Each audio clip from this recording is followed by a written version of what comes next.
Welcome to our P-Series presentation on progressing plyometrics. So today it's myself, Jeff Wood, and Neil Prokop. We're here at Sport Performance Specialists at Sport Manitoba Performance Center, and we're going to take you through this session, information session on plyometrics and how to program for it and some of the progressions that we'd like to go through as we're going through the process. So basically what we're going to cover today is what are plyometrics, how to progress exercises, and we're going to give you examples of those progressions. And then we're going to talk about different levels of plyometrics, loading, and intensity considerations.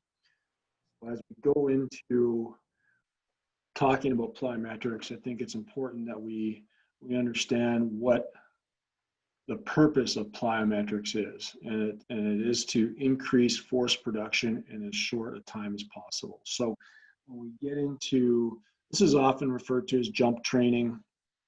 The movements are quick and powerful, and they utilize a stretch shortening cycle.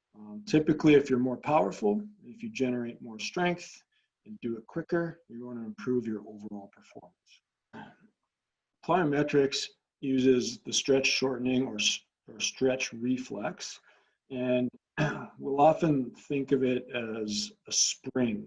When you hit the ground or land on the ground, that spring is going to condense or kind of constrict, and then as you leave the ground, it's going to stretch back out and spring you up into the air. So you load your muscles, and then your muscles get that load on it, and they reflexively tract to reverse that direction. But it's really just a little bit more like a slingshot or a rubber band. So the easiest example, if you look on your screen, you're going to see that slingshot, and it's a rubber band. And if you want to shoot something across the room, the more you stretch that elastic, the further it's going to go. It's going to just kind of pop right out of that elastic band. And this is essentially how the stretch shortening cycle works. So stretch shortening cycle, when we go through it, we increase the magnitude of the stretch or the force, and we increase the rate of the stretch, the speed. The result will be that spring when you're jumping or running, right? So the key term here is the rate of loading. So how quickly the muscles get loaded, and then ultimately how quickly we can take that loading muscle and contract in the other direction so we can jump higher, run faster, those types of things.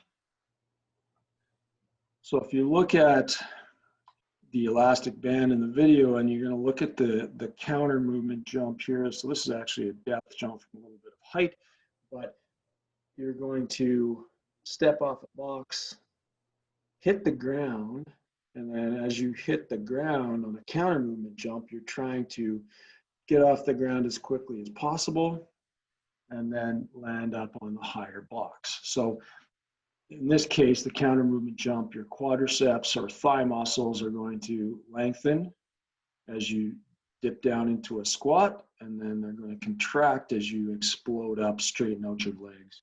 There's more muscles involved, obviously, with your posterior chain, your glutes, your hamstrings, your calves, all those different muscles are involved, your lower back muscles. But just for an example, this is what happens to the quads as you land and then react up in the opposite direction. So recall that speed, force, or a load might cause the muscle to stretch even more. And if you optimize the transfer of force, that extra spring should allow you to jump higher and further. In the case of this depth jump, the initial depth drop or extra load that he is forcing on the body should help the athlete jump even higher. This is providing that he utilizes the stretch shortening cycle effect. So the primary mechanisms here is we have elastic energy that was stored in the tendon, sensory receptors in the muscles that and the tendons that help sense the stretch on those areas, and then the active state. There's a lot of research out there that demonstrates that stronger athletes have a better ability to store elastic energy over weaker individuals. We know that elite athletes from both power and endurance-based sports have also been demonstrated to possess superior ability to store elastic energy. A lot of times people think that plyometrics only apply to jumping, but even in jogging or sprinting, plyometrics take place. Jogging takes place over a longer period, so there's a longer amplitude, but there's still a bit of a stretch reflex that can occur. Utilizing that stretch shortening cycle in endurance sports such as running can also enhance running economy and conserve energy. Within your muscles, so the sensory receptors, within your muscles, there are proprioceptors that send information to the brain about change in length, tension, and joint angles. When the muscle is forcefully lengthened, your muscle spindles engage in a reflex that is to prevent over-lengthening of the muscle and limit the possibility of injury. This reflex can increase the recruitment of motor units, which can lead to more concentric force. This is also the basis that one should avoid static stretching prior to explosive exercise. If you hold a stretch, your muscle spindles climatize to the position and the reflex won't occur as forcefully at a certain range. Finally, the active state. The third mechanism is active state, which represents a brief period of time in which force can be developed and build up. The idea being that if an exercise possesses a longer eccentric or amortization phase, there is more time for the formation of muscle cross bridges, which ultimately will increase the amount of force that can be developed prior to concentric shortening. If you do a depth drop from a higher box, you're going to naturally be stuck at the bottom position for a few split seconds longer. However, if you can effectively store potential energy effectively, these extra split seconds can allow for a higher jump. Okay, so this second video is just from a previous progression here, works on landing. So when you go into the first video that's up right now, you'll see that there's a pause at the bottom. So the athlete steps off the box, lands, loads and holds that load, and then jumps onto the box, and you're really not utilizing that stretch shortening cycle because of that pause. If you look at the next one beside it, you'll see that this athlete steps off the box, hits the ground, and pops right up quickly, and you'll also notice that he uses a lot less energy to do that because he's using that stored energy in the muscle and the stretch shortening cycle to help pop off the ground. Whereas there's a lot more work being done in that squat jump on the left. So if we look at those two jumps that we just watched, this is basically what they look like. So you've got your counter movement jump here, which is the quick drop and jump off the ground quickly. And you can see that there's going to be there's less time on the ground, and therefore typically what you're going to be able to do is use that stretch shortening cycle or stretch reflex to jump higher in the air, right? When you go into a squat jump, so you're going to start in a squat and then jump, you're going to spend more time on the ground, and typically, depending on what sport you play, typically you're going to not be able to jump as high in a squat jump as you would with a counter movement, just because you get to use that elastic energy in the muscles to jump higher with a counter jump. So if you test the efficiency of your body's ability to utilize a stretch shortening cycle, you take the counter movement jump, the athlete will load their body and then spring and jump up. And so this is an example of preloading or presetting your jump. That's the counter movement phase. And another jump you can do is a squat jump. So similar to that counter movement jump, except you're starting in that squat position. And in this case, there's no preloading. So you're using your strength versus that elastic energy. So one of the primary goals of plyometric training is to decrease the amount of time it takes to rebound off the ground. So for us, you'll see these force plates down at the bottom there. We use those force plates to measure squat jump and counter movement jump and depth jump. And we can then kind of build a jumping profile for athletes based on the results of using these force plates. So as we move over to the stretch shortening cycle on the next slide here, you're going to see that there's kind of plyometrics are all around us all the time. Every time we run, every time we sprint, every time we jump, there's going to be some form of plyometrics taking place. So there's really three phases to that stretch shortening cycle. You see the eccentric phase, which is the loading of the muscle. So starting in a extended period or position, for example, and then stretching that muscle, but it stretches quickly. And the amortization phase is the amount of time that you spend on the ground from the time your foot contacts the ground to the time it leaves the ground again. And then you've got your concentric phase, which is going from the bottom of our contact when we're maximally stretched out, and then lifting up or projecting ourselves up into the air.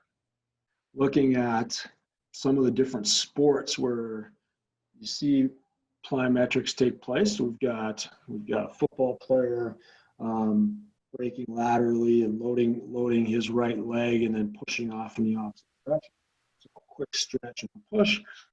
Basketball player dunking, a pitcher throwing, a sprinter running, and an athlete doing an upper body, like a supine med ball, explosive med ball toss. So all of these movements actually use that stretch shortening cycle. We talk about trying to stretch that muscle quickly, or those groups of muscles quickly, and then going into a quick explosive concentric movement to create more force.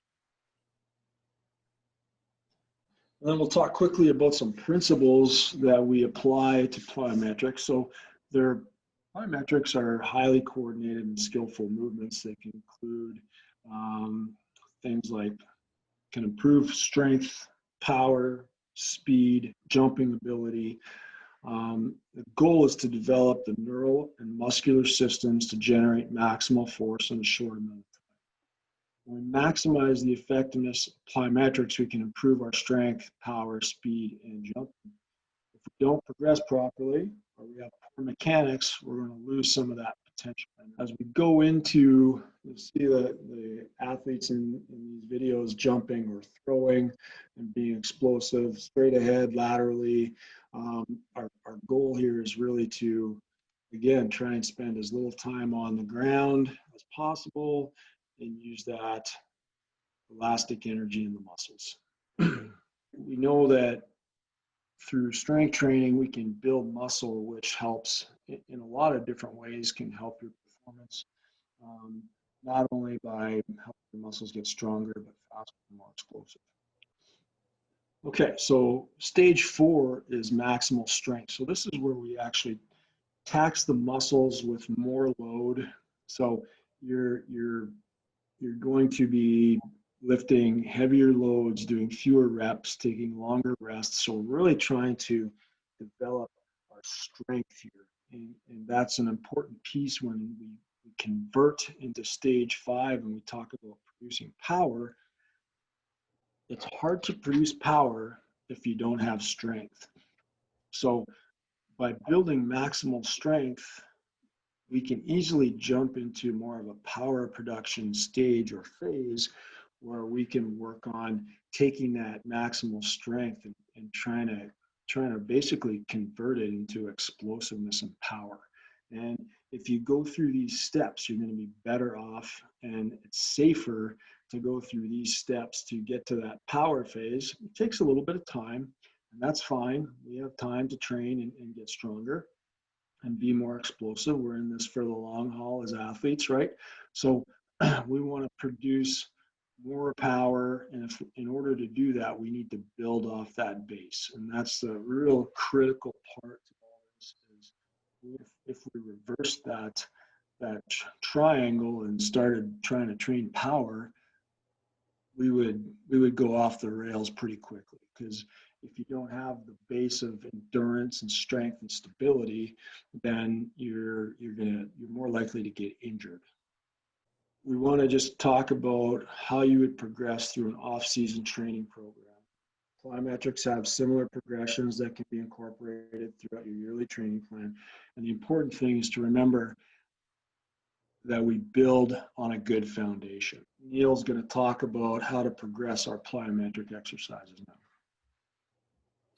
Great, thanks, Jeff. So as Jeff was mentioning, you start with that base and you really you build up, and similar to the 5 levels that can kind of go into an off-season training program, there's also levels or stages, kind of milestones that we like to hit when we're coaching our athletes through plyometrics. And you can shift, even if you're at level 3, you're still going to be doing level 0 and 1, oftentimes to warm up and to prepare for your level 3 plyometrics. So we'll talk a little bit, how to progress plyometrics. I know a lot of coaches do jump training with their athletes, and it's great to do jump training and to load your athletes through plyometrics. Figure skaters doing it at the rink before or after ice times, basketball athletes doing it on the courts. Plyometrics, again, are all around this. They're intertwined in many of the sports we do. They're intertwined in everyday movements. But when it goes to actually working on them, we want that strong foundation and that strong base of support. Level 0, or we'll just call kind of your starting point, is physical literacy. It's just having movement and coordination. They're very low-level plyometrics that are going to help athletes to move better, and again, to try to improve their coordination. This is going to include small jumps, skipping, maybe doing hopscotch or bunny hops. A ladder drill is great. Athletes, before we start, doing depth jumps or doing single leg landings or any type of really change of direction type stuff, athletes need to have a level of movement and coordination efficiency before we start kind of getting into actual jump training and plyometric training.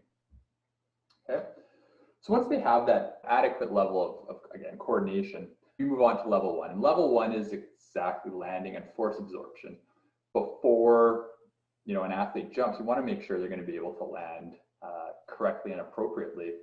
Your body was meant to jump and to run and to move, but if we continue to do these type of actions at higher loads and at higher velocities, and we don't have that foundation, we can get ourselves in trouble. So level 1 plyometrics are going to include those low-level exercises that focus on the landing mechanics and teach the body how to absorb the forces that are related to jumping. You've already seen some of the videos that have elements of this level 1 within it. These movements are typically going to be done at a slower pace to start, to help develop these eccentric properties, right? The lengthening and the lowering, so the eccentric strength needed to produce greater force when jumping. When Jeff was showing the rubber band earlier, when that muscle lengthens under tension, that's eccentric strength. So, athletes need a basic level of strength to do this effectively. They need to be able to turn their muscles on. But again, as athletes progress to higher boxes and further jumps, the more effectively we can load our body and store that potential energy, the better our jumps are gonna end up being. So a typical drill that we're gonna do with a lot of athletes when we first see them, and we do this almost day 1, it's called the snap down exercise. Okay, so it just looks, you're getting on your tippy toes, you're gonna be raising your arms above your head, and you're gonna snap down like so. Okay, so you can see in the video here, tippy toes down, and I'm in that ready stance. Okay, so the knees are gonna be over, over the ankles and over the feet. Okay, they're not buckling in. Your knees are apart. Toes are pointed forward. Sometimes we'll see athletes externally rotate or internally rotate, but again, you want those toes pointing forward. So again, these red arrows show where we're looking and where we don't want to see any movements in particular. So we don't want those knees coming in. We don't really want them to some extent being outside our shoulders either. And again, looking at our feet, are they pointed in or externally rotated? Hips should also be aligned. Typically on the 2 feet, you're going to see the hips aligned, but if athletes are coming off injuries and we're doing a 2-foot snap down, you might notice a little bit of a weight shift even on these 2-foot snap downs. Typically, once athletes have mastered their double leg snap down, we'll move into a single leg snap down. Same idea, you're going up on 2 feet, but then you're coming down on 1, okay? Again, you want that toe pointed forward, but you can see a little kind of wobble as the athlete here tries to stabilize. Okay, and again, you want that knee over the foot, good alignment. You want those hips to be square and to be parallel. Again, this is where you'll really start to see athletes kind of wobble.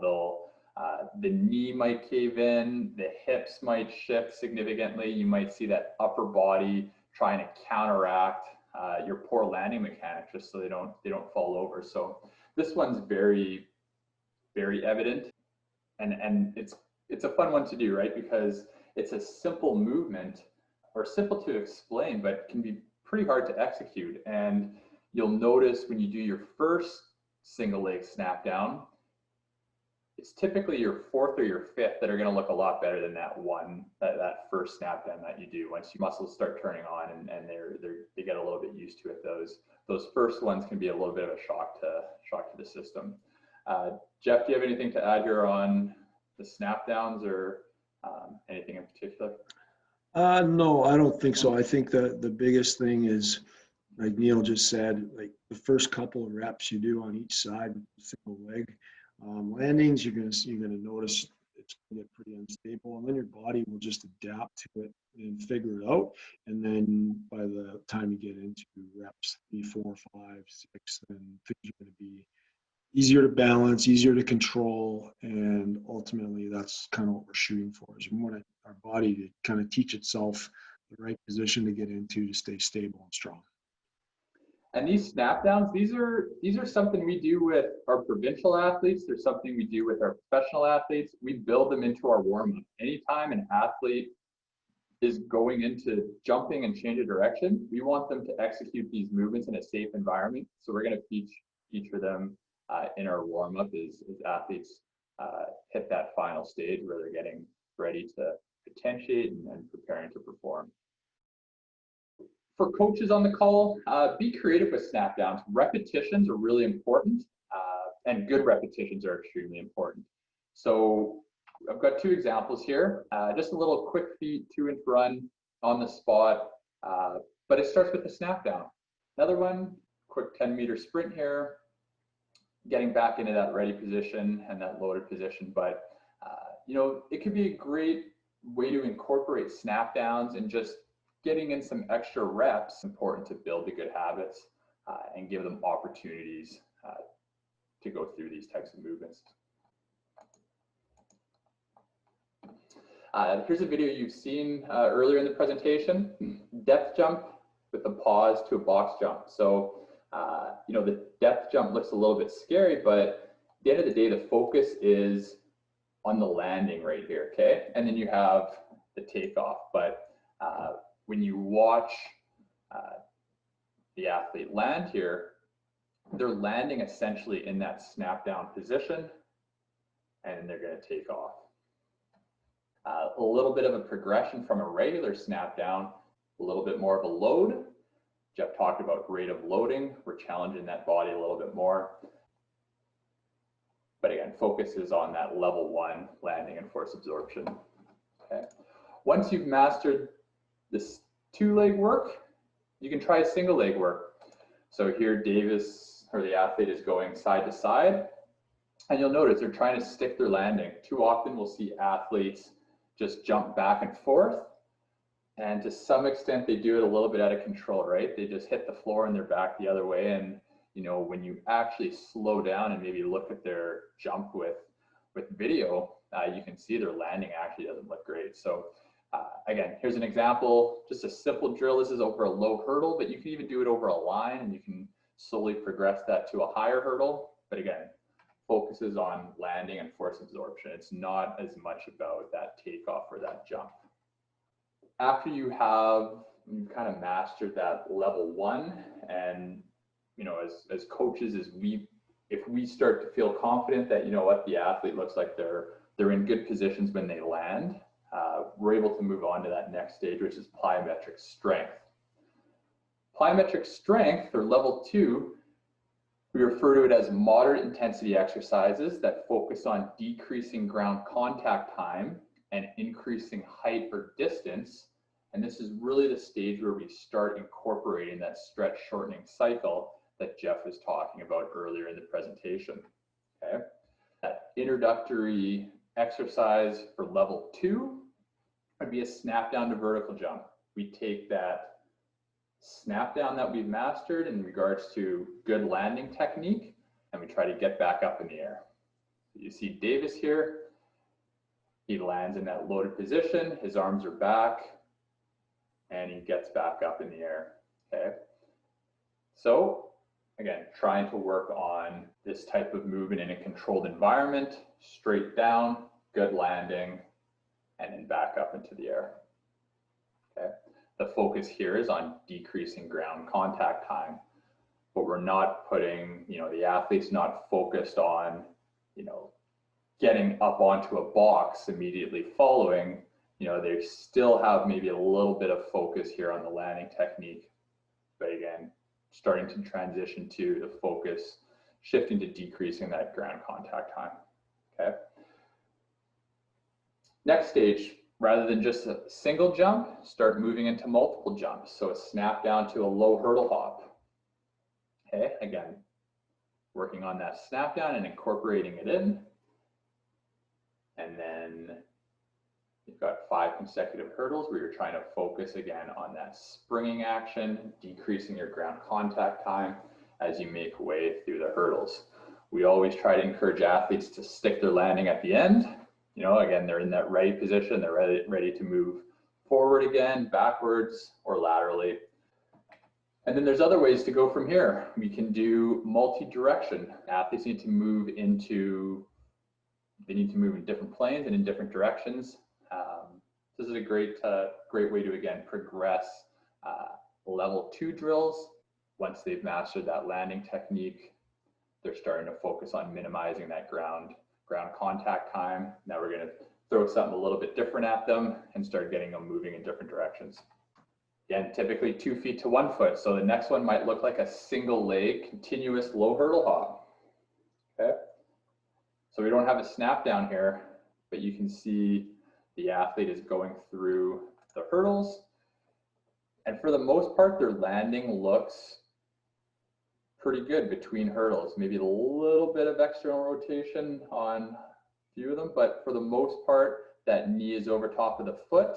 There's going to be a little bit of a weight shift, challenging movement, and pretty darn good if you ask me.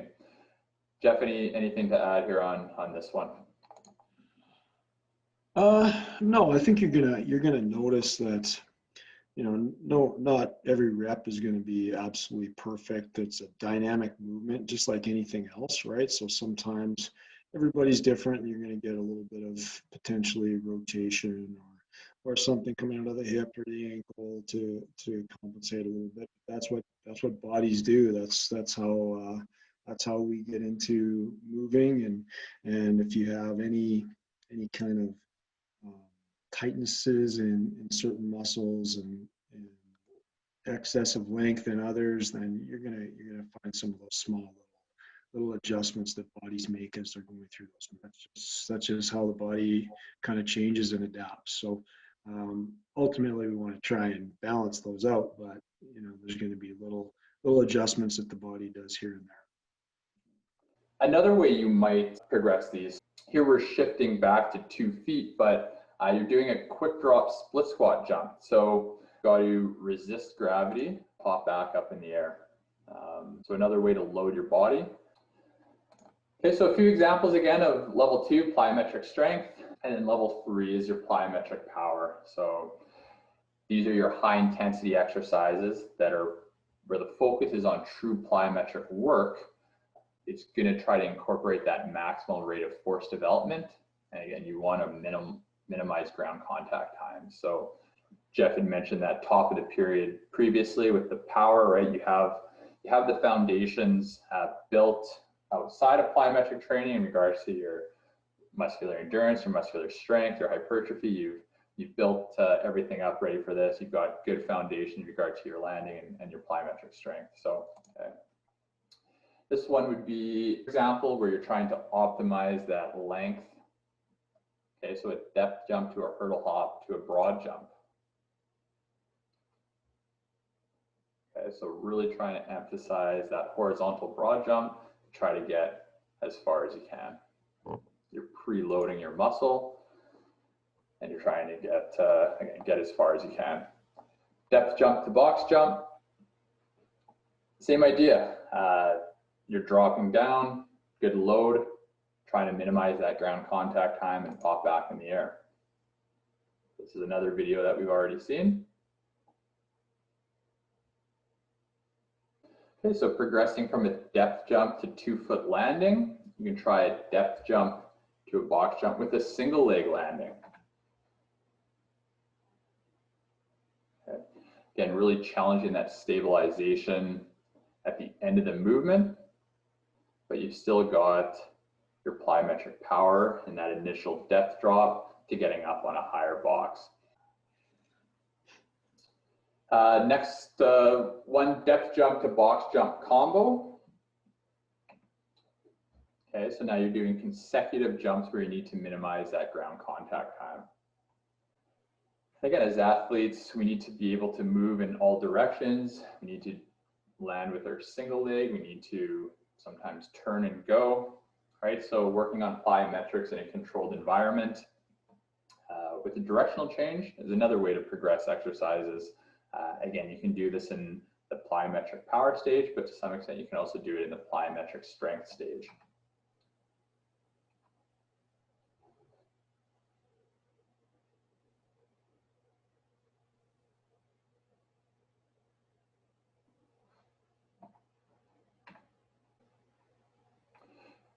So when we look at within each of these stages, we've gone through a few examples. I think we probably have close to 100 on our YouTube page, but the fundamental concepts remain the same. You want to start with a good landing base, move into plyometric strength and minimizing, and start to focus on minimizing that ground contact time. And then we move into level 3, or level 3 plyometric power, where we want to optimize that stretch shortening cycle and jump to those higher boxes or those further distances. Okay. So within each level, again, just to summarize, we typically want to start with a 2-leg takeoff to a 2-leg landing. Likely going to take a 2-leg takeoff to a 1-leg landing. Okay, so you think of your snap downs or your box jumps to single leg landing, right? You're starting with 2, landing then with 1. Even on a broad jump, for example, you're likely going to start with a 2-foot broad jump rather than try to do a single leg broad jump to a single leg landing. 1-leg takeoff to 1-leg landing would be your next progression. And then you have 1-leg takeoffs to 1-leg landing where you're alternating. An example of this could be bounding. And these plyometric drills, we've kind of focused on those 2-foot and single leg jumps. But again, as Jeff mentioned, plyometrics are all around us, and you're going to be able to see jump training and sprint training is going to utilize plyometrics throughout. So a few programming guidelines or kind of ideas on how much jumping you want to do. More isn't always better when it comes to plyometrics. Okay, so how many? It's going to depend on low intensity, moderate intensity, and high intensity drills and what type of drills you're doing, but also what level of athlete you have. A beginner is not going to do the same or have the same number of ground contact as an advanced lifter. So a beginner with low intensity drills, you're looking at 80 to 100. Someone that is advanced, you can get up towards 200. Okay. You start focusing on those moderate intensities, you think kind of level 2 area, 60 to 80, 80 to 100, and 100 to 120. And that's total. 60 for the advanced, 60 to 100, or that's if you include your warm-up. So you think, as I mentioned, we include our snap downs in our warm-up. We're going to do some type of single leg jumps in our warm up, potentially, especially with advanced athletes. These all contribute. And then when we start focusing on our high intensity drills, our high hurdle hops, maybe single leg depth jumps, box jumps, etc. Those high intensity drills, it's reduced a little bit in regards to contact because they are a lot tougher, but you're going to also have quite a significant progression in warm up. So you're still going to have a higher number of contacts. If we look at what a plyometric session might look like at the start of a workout in regards to ground contact, start with a 2-foot snap down. You might do 5 reps. There you have your 5 ground contacts. Okay, moving into single leg snap downs, 5 a side, you're up to 10. You have a skip pop float here. Okay, maybe you're getting 30 contacts. Just focusing on minimizing ground reaction time, you're up to 40. Okay. Going into some single leg work, up to 50. Maybe a little bit of bounding, you're up to 60. And then maybe you start focusing on some of those higher intensity. And we have the depth jump to a box jump. Maybe you're up to 75, and then maybe you've got single leg depth jumps to basically a single leg box jump with a single leg landing. Higher intensity type drill. Right there, you're at 90 contacts, and that's challenging for the body. And obviously, you can work that up a little bit. That initial number might seem like a lot when you see, 100 ground contacts or 120. Seems like a lot, but if you warm up the right way, relatively easy to get up there pretty quickly. So just a couple of quick things as we wrap up here.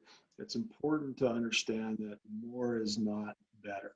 Okay, so many people often apply that kind of motto to things. If you do 50 reps, then 100 reps is going to be better. And really, this couldn't be further from the truth when it comes to training. Athletes shouldn't be performing hundreds of jumps per day, every day to improve their explosive power. Plyometrics is about quality, forceful movements being done as quickly as possible. This type of training is not meant to be done as a conditioning or energy system work. It requires quick work bouts followed by enough rest, 5 to 10 times the length of your set, or a 1 to 5 or up to a 1 to 10 work to rest ratio to fully recover and be explosive on the next set, and so on. So too much volume, which is basically your sets times your reps, can lead to injury with this type of training. Remember, it's quality over quantity.